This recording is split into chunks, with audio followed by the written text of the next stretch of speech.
Alléluia. Est-ce que tu peux pousser des cris de joie ce matin? Est-ce que tu peux acclamer pour ton cœur ce matin? Alléluia. Si tu réalises qu'il est un Dieu vivant, si tu reconnais que ton Dieu est appelé, alors pousse des cris de joie. Alléluia. Amen. Gloire Seigneur. Qui veut dire est-ce que tu peux acclamer pour ton Dieu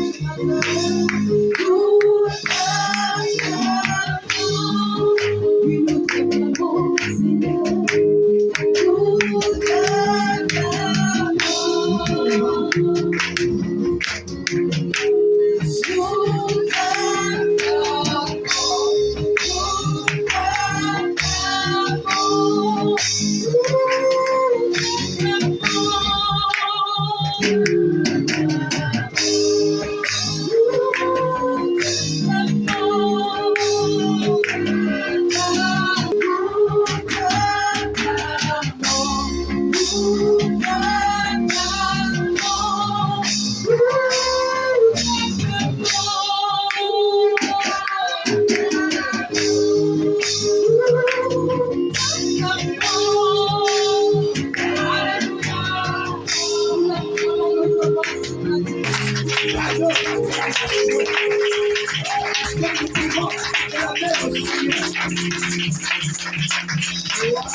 Alléluia.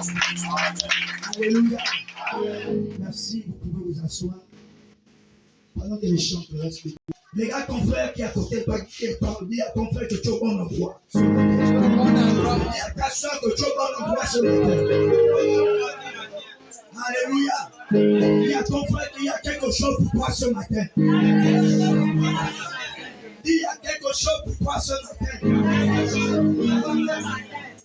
Alléluia. Alléluia. Dis, Dieu a produit quelque chose pour toi. Alléluia. Alors j'aimerais partager un passage nos moments. Puisque nous avons déjà commencé, le Saint-Esprit est déjà à jour. Nous ne faisons que prendre le bateau pour suivre les directives de Monsieur le Saint-Esprit. Alors, il est écrit dans 1 Thessaloniciens 5, verset 16. Soyez toujours joyeux. Est-ce que vous comprenez ça? Soyez toujours joyeux. Verset 17. Priez sans cesse. Verset 18. Remerciez Dieu en toutes circonstances. Je suis dans 1 Thessaloniciens 5, 16 à 18. Remerciez Dieu en toutes circonstances. Waouh! Alors ce matin, puisque nous avons déjà introduit, nous voulons ensemble se lever avec votre permission pour remercier Dieu pour tout ce qu'il fera en ce jour, pour le bénir pour son action, pour le bénir pour l'action de son esprit, pour le bénir pour ton frère qui sera également dans ce lieu, pour le bénir pour la délivrance, pour le bénir pour la restauration. Est-ce qu'avec votre permission, nous pouvons nous lever? Si vous me permettez, est-ce que nous pouvons nous lever et commencer à bénir le Seigneur? Le dit Seigneur, nous te bénissons pour ta présence. Bénissons le Seigneur pour sa présence. Bénissons-le pour ce qu'il fera. Bénissons-le pour son action. Bénissons-le pour son toucher. Alors, commence à prier, bénis le Seigneur, bénis le Seigneur.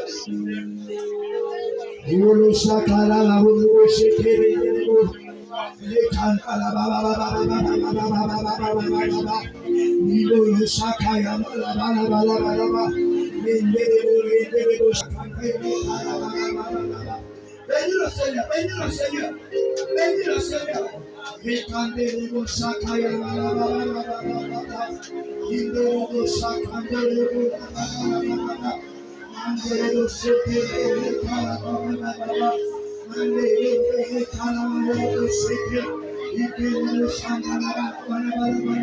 Merci pour ton toucher, merci pour ton esprit, Saint-Esprit, merci pour ton action, merci, merci, merci, Saint-Esprit, Alléluia, il te merci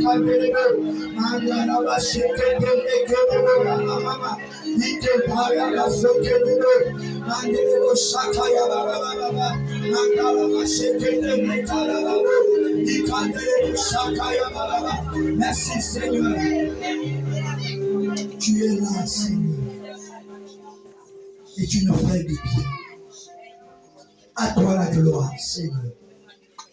Merci. Alors, bien aimés, nous allons prier. Nous allons réclamer ce que la présence de Dieu ce matin nous fasse du bien. Que le Saint-Esprit vienne saturer ces lieux de sa présence. Qu'il nous sature de sa présence. Alors ce matin, nous allons et puis réclame à ce que ce moment soit saturé. Réclame à ce que ce temps soit saturé de sa présence. Réclame. Et pour que ce temps soit saturé, ce lieu soit saturé de sa présence. Et par la ta présence, Saint-Esprit, ta présence, Saint-Esprit, ta présence en ce lieu, ta présence en ce lieu, ta présence en ce lieu, viens saturer, viens nous saturer de ta présence, viens nous saturer de ta présence, viens nous saturer de ta présence, viens nous saturer de ta présence. Alléluia. Nous avons besoin de toi. Hey, oui, Seigneur, pour qu'elle soit réelle.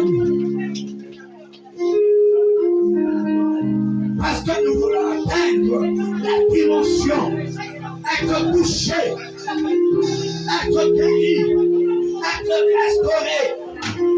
Parce que nous voulons cesser de prendre la guerre à nous.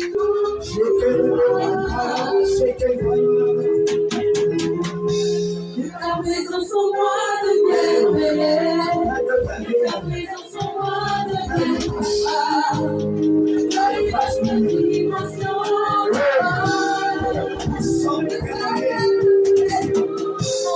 moi devient belle. Ta présence en moi devient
Et lorsque nous sommes dans notre saison, personne ne peut nous empêcher.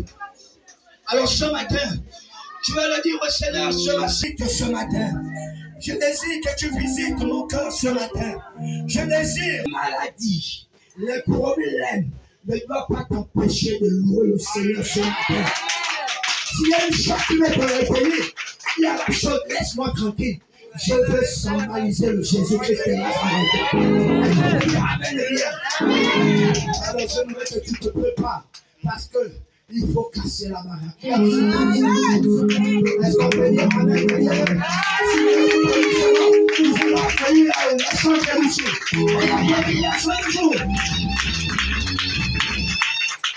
C'est une grâce d'être en sa présence et de louer ce grand Dieu, ce Dieu qui nous a donné la vie, ce Dieu qui permet encore que nous soyons là. Est-ce qu'on a une raison pour le louer? Alléluia. Parce qu'il a redonné la vie à notre âme. Après tant d'années de souffrance, après tant d'années de servitude, il a redonné la vie à mon âme. Alléluia. Alors sois libre dans la présence de Dieu. Alléluia. Il a redonné la vie à mon âme. Après tant d'années de souffrance, il a redonné la vie à mon âme. Il a redonné la vie à mon âme. Après tant d'années de souffrance, il a redonné la vie à mon âme. Il a redonné la vie à mon âme. Après tant d'années de souffrance, il a redonné la vie à mon âme. Il a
regarde nos vies. Il n'y a rien, Seigneur. Absolument rien qui puisse t'égaler. Il n'y a rien qui puisse te limiter. Oh Dieu.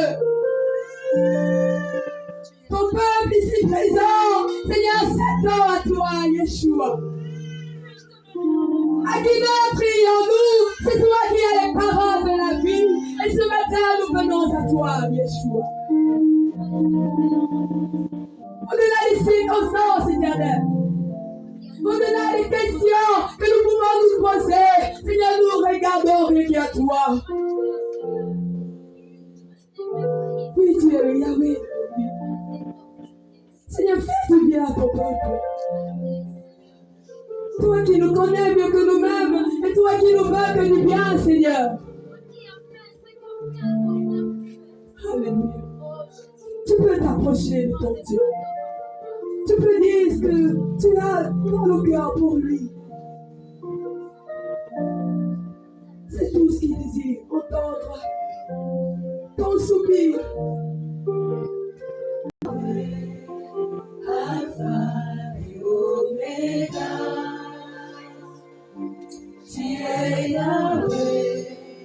Alpha et Omega, tu es Yahweh. Tu es Yahweh. Tu es Yahweh. Tu es Yahweh. Tu es Yahweh, Alpha et Omega. Est-ce que tu peux réaliser qu'il est la femme? Est-ce que tu peux le dire? C'est quelque mot qui vient du plus profond de ton être. C'est comment ce qu'il a fait dans ta vie. Tu es Yahweh. Réaliser qu'il est celui qui est là. Est-ce que nous pouvons nous lever et le dire ensemble? Tu es Yahweh, tu es Yahweh, Yahweh de nos vies. Tu es Yahweh, tu es Yahweh, Alpha et Omega. Tu es Yahweh, tu es Yahweh, Alpha et Omega. Tu es Yahweh.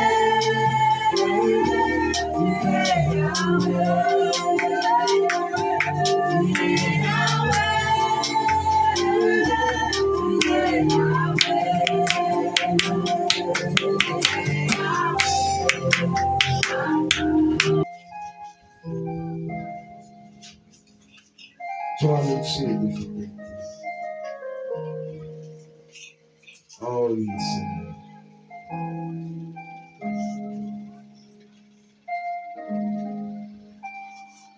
Tu es fidèle, fidèle. Tu es fidèle, fidèle. Tu es fidèle, fidèle. Mon Jésus est fidèle. Mon Jésus est fidèle. Est-ce que nous pouvons nous mettre debout et chanter ce chant? Jésus est Est-ce que nous pouvons nous mettre debout, s'il vous plaît? Jésus est fidèle, fidèle.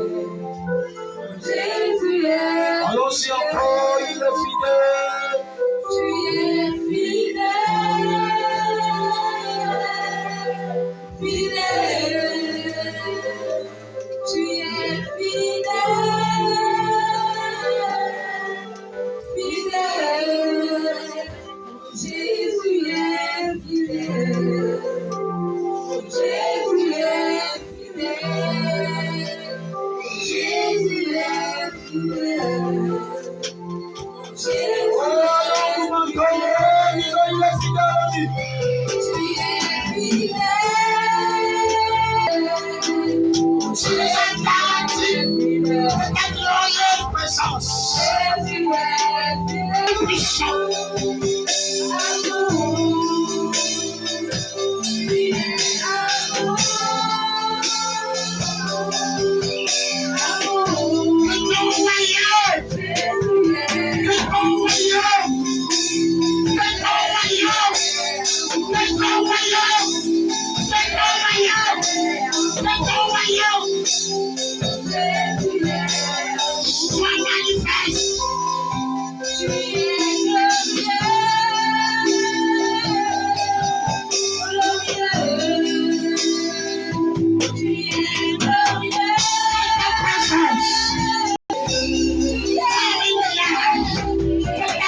J'aimerais m'acquitter des devoirs si possible.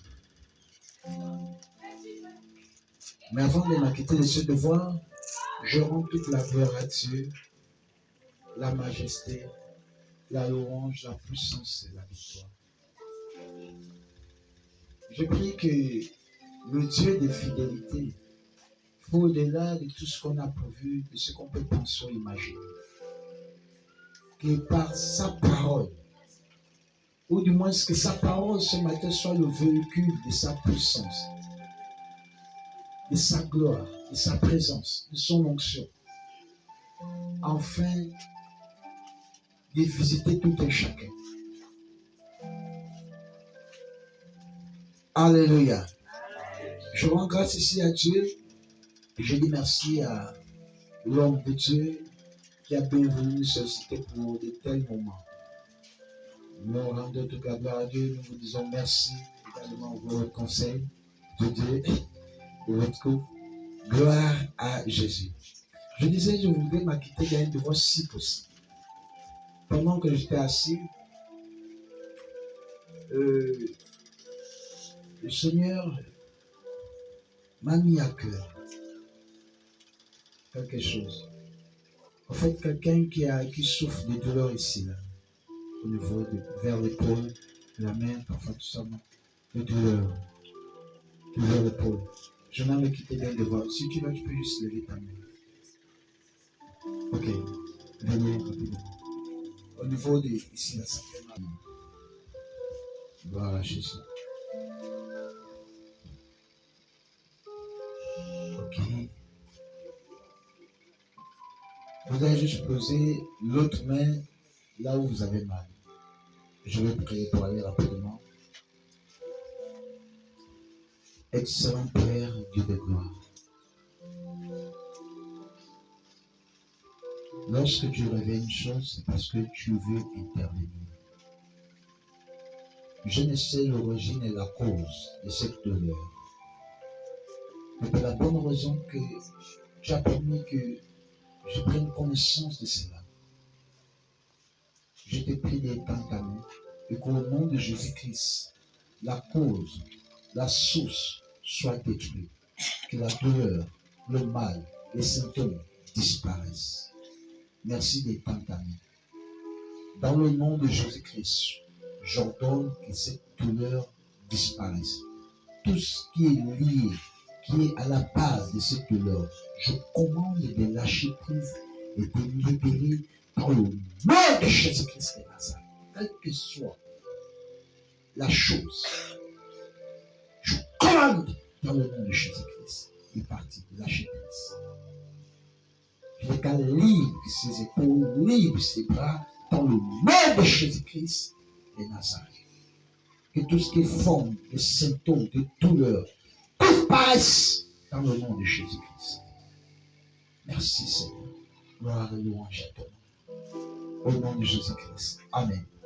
Essayez de faire des mouvements. Ok. Gloire à Jésus. Certainement, tu n'as pas eu le temps, tu es beaucoup occupé, tu es dans ta maison. Mais ce qui est sûr, c'est que depuis ta maison, tu m'écoutes. Donc, tu peux t'asseoir prendre une place confortable et écouter également la parole de Dieu là où tu es.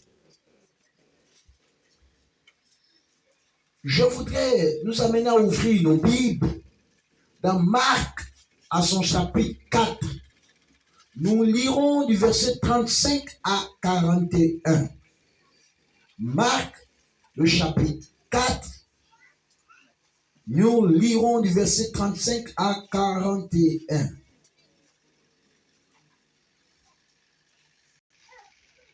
Voici ce que disent les Écritures.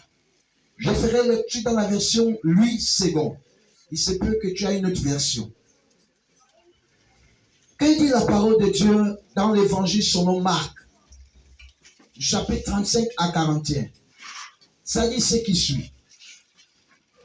Ce même jour, sur le soir, Jésus leur dit, passons à l'autre bord. Après avoir renvoyé la foule, ils l'amenèrent dans la barque où il se trouvait. Il y avait aussi d'autres barques avec lui. Il se leva un grand tourbillon et le flot se jetait dans la barque au point qu'elle se remplissait déjà. Et lui, il dormait à la poupe sur le coussin. Ils le réveillèrent et lui dirent, « Maître, ne t'inquiètes-tu pas de ce que nous périssons ?» S'étant réveillé, il menaça le vent et dit à la mer, « Silence, tais-toi !» Et le vent cessa et il y eut un grand calme. Puis il leur dit, « Pourquoi avez-vous ainsi peur? Comment n'avez-vous point de foi ?» Ils furent saisis d'une grande frayeur. Ils se dirent les uns aux autres, « Quel est donc celui-ci à qui obéissent même le vent et la mer? » Amen. Amen. Amen.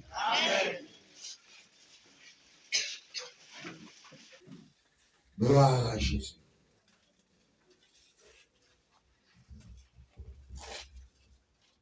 De ce texte que nous avons lu, j'aimerais donner ce thème.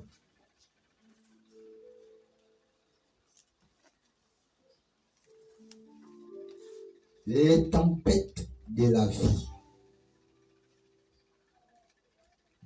Les tempêtes de la vie.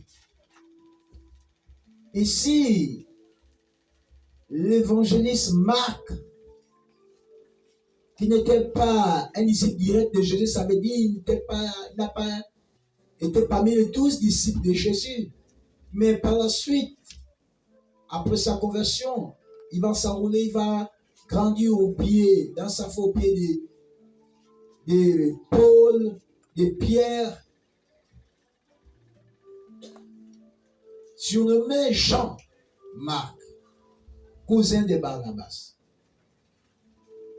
Il relate ici également une partie, sinon par rapport à la vie de Jésus, les scènes, les épisodes de la vie de Jésus qu'il a trouvé nécessaire à raconter à ce peuple, s'il faut dire qu'ils ne sont pas juifs. Et ici, cet épisode de la vie de Jésus, d'autres surnomment ça la tempête apaisée. Mais ce qui est intéressant, lorsque l'on parle de tempête, c'est quelque chose qui est terrible. Sur le plan naturel, physique, ça vient pour ravager, pour détruire, pour emporter. Ça vient pour tuer. Si sur le désert, on parle de la tempête, vous savez, qui vient. Dans la mer, on sait, ça s'élève. Quand ça passe, comme le cyclone, ça emporte tout.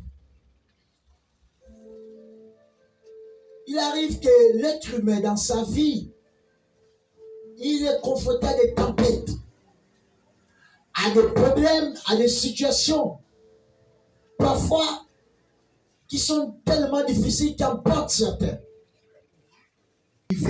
Où ce n'est peut-être pas leur temps, mais à cause des problèmes, des tempêtes,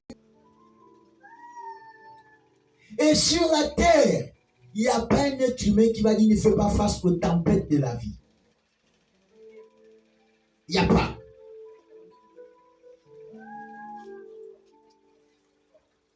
Et de cette histoire de Jésus, nous voulons nous appuyer sur cette histoire pour prendre conscience de ce qui arrive à tout homme.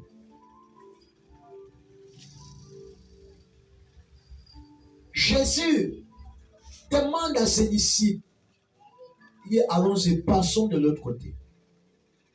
Parce qu'il est au pied de la montagne, il est en train d'enseigner, il donne une parabole. Le soir étant tombé, ils doivent traverser le fleuve. Il dit à ses disciples, allons-y. C'est Jésus qui prend l'initiative de dire à ses disciples, allons-y de l'autre côté. Ce ne sont pas les disciples qui prennent l'initiative de traverser le fleuve. Mais c'est Jésus qui dit, allons-y de l'autre côté. Et là, il prend une pirogue. Il s'embarque à la pirogue. Il rame, il rame, il rame. Arrivé au milieu de cette mer, ce fleuve, soudainement, il y a eu le vent. Les eaux commencent à s'agiter. Je ne sais pas, peut-être c'est le cas de quelqu'un. Dans sa vie, subitement, il y a eu le problème. Il y a les vagues. Il y a le vent. À un tel point que l'eau est en train de rentrer dans la pirogue. Et les disciples voient la mort venir. Ils voient la mort arriver. Ils sont confrontés à la tempête. La pirogue est sur le point de se renverser. Ils voient la mort. Ils sont confrontés à une tempête. Il y en a ainsi pour chacun d'entre nous. Non seulement je m'adresse à vous qui êtes là, mais je m'adresse aussi à ceux qui sont dans les maisons qui nous écoutent. Il y a des tempêtes certainement qui sont levées contre vos vies. Et quand cette tempête s'élève, on voit la mort. On se pose des questions, qu'est-ce qui s'est passé? Et pourtant tout allait bien. Tout d'un coup, tout a changé. Je ne comprends plus ce qui se passe. Qu'est-ce que j'ai fait aux gens? Pourquoi c'est à moi que ça arrive? La tempête s'est levée, tu ne sais même pas d'où le problème vient, de partout. Des choses s'agitent. On est dépassé. On est fatigué. On ne sait plus à qui se confier. Les disciples étaient confrontés, bien sûr, à une tempête physique. Mais dans nos vies, nous sommes confrontés à des tempêtes qui peuvent être abordées comme des difficultés, des problèmes.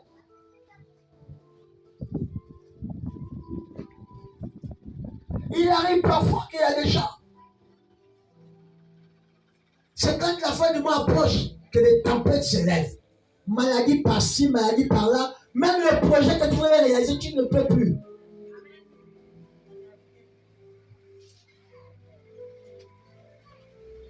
Voici les disciples qui sont confrontés. Mais dans cette histoire, ce qui est bien, nous voulons voir deux réalités dans cette histoire. Oui, les tempêtes de la vie, nous sommes devant les tempêtes de la vie. Mais il y a deux réalités dans cette histoire qui vont nous aider à comprendre. Alléluia. Amen. La première réalité que nous pouvons voir dans cette histoire par rapport aux tempêtes de la vie, c'est que l'homme panique. Est-ce que vous comprenez? L'homme panique. C'est une réalité. Regardez les disciples de Jésus. lorsque la tempête s'est levée, le tourbillon, les feux se sont jetés. La Bible nous dit ceci concernant les disciples. Le verset 38 nous dit ceci concernant les disciples. Et lui, il dormait à la poupe sur le coussin. Ils le réveillèrent. Ils lui dirent, Maître, ne t'inquiètes-tu pas de ce que nous périssons? Ça, c'est un. Le verset 40, Jésus leur dit, puis il leur dit, pourquoi avez-vous ainsi peur? Est-ce que vous comprenez? C'est la première réaction, la peur. Face aux tempêtes de la vie, les gens, la première réaction, la peur. On panique. Je ne sais pas quelle est la tempête auquel tu es confronté. Je ne sais pas quelle est la tempête, la première difficulté qui te fait peur. Quand tu regardes, il y a vraiment, j'ai peur. Est-ce c'était une tempête qui agit dans ta vie comme une maladie que tu sens que j'ai l'impression que je vais mourir, la maladie là? Est-ce un problème financier? Est-ce un problème de travail? Mais quand tu regardes le problème là, dans ta vie, dans ta maison, dans ta famille, tu sens que non, les gens paniquent, ont peur. C'est la première réaction de l'homme devant le danger, la peur. La peur. Et les disciples ont réagi humainement. Ils ont eu peur devant cette tempête. C'est une réalité. C'est la peur. Voir la mort en face. On fait qu'on panique. Et quand on a peur, on cherche des solutions de gauche à droite. C'est là où on va chez l'Onganga. On dit, je ne dors plus bien, j'ai peur. Il y a des gens qui me poursuivent dans le rêve. Je ne dors plus bien depuis un certain moment, j'ai peur. Est-ce que tu peux faire quelque chose? C'est la peur. Mais devant cette peur, Jésus va dire quelque chose. Et c'est très important. Vous savez pourquoi les disciples ont eu peur? Je me suis posé la question.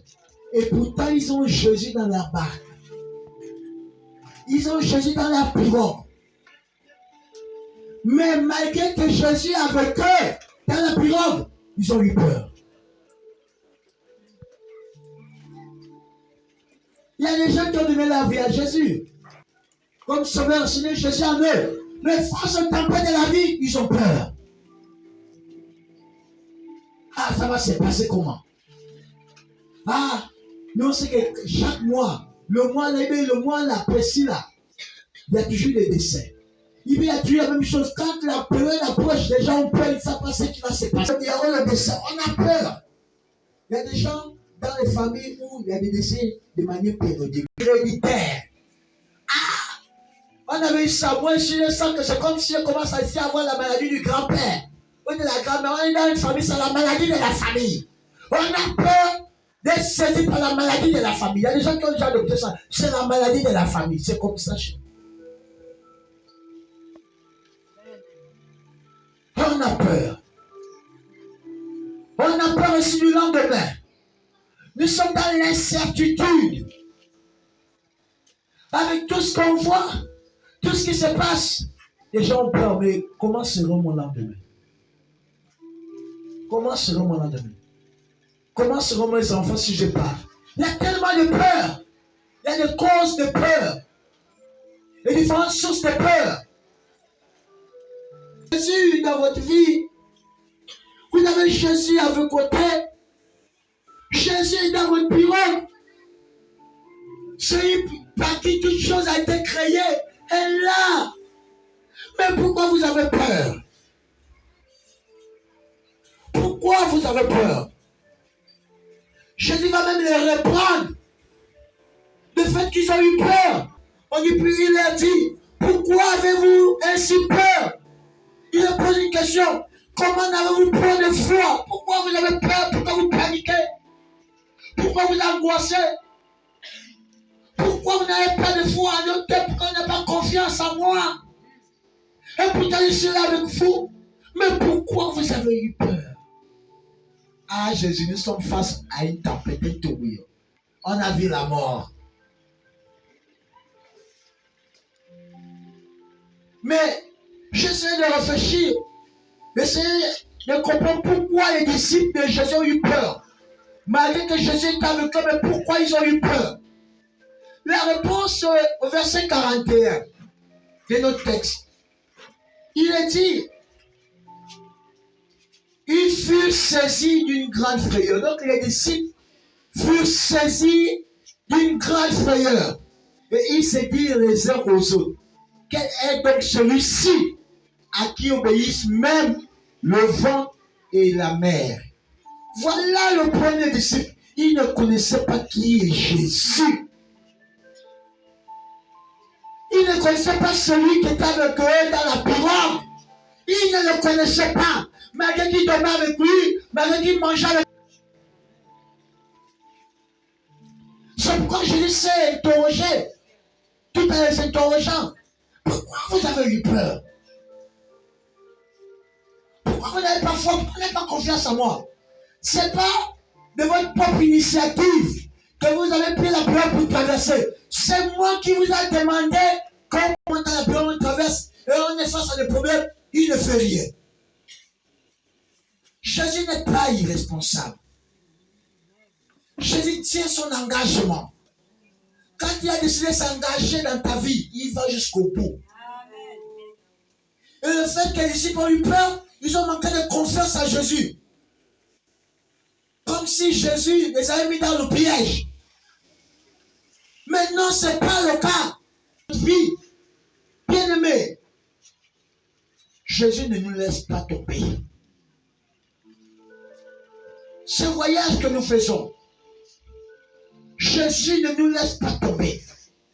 Mais les disciples ont cru que Jésus les avait abandonnés. Que Jésus ne s'occupait plus d'eux. Que Jésus ne s'inquiétait pas. Parce qu'ils ont dit, ne t'inquiètes-tu pas de ce que nous périssons? Est-ce que ça ne te dit rien notre problème? Est-ce que ça ne te dit rien? Nous sommes face au tourbillon, à la tempête. Est-ce que ça ne te dit rien? Regarde le problème auquel nous sommes. Est-ce que ça ne te dit rien? Est-ce que tu ne t'inquiètes pas pour notre problème? Mais Jésus est étonné. Parce que je lui dis que non, vous m'avez confié votre vie, le fait que je vous ai embarqué dans la pirogue. Vous vous avez fait confiance.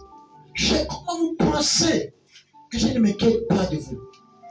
Quand vous pensez que quelque chose peut vous arriver, je vais le laisser faire tant que je suis là. Voilà cette première réalité face aux tempêtes de la vie, c'est que nous prenons panique. Nous avons peur, la peur nous gagne. Et la peur gagne. Je m'adresse à moi-même aux gens qui ne connaissent pas Jésus. La peur les gagne, c'est normal. C'est une réalité. Le problème est là. Ils ont peur. Ils n'ont pas Jésus. Ils n'ont pas Jésus.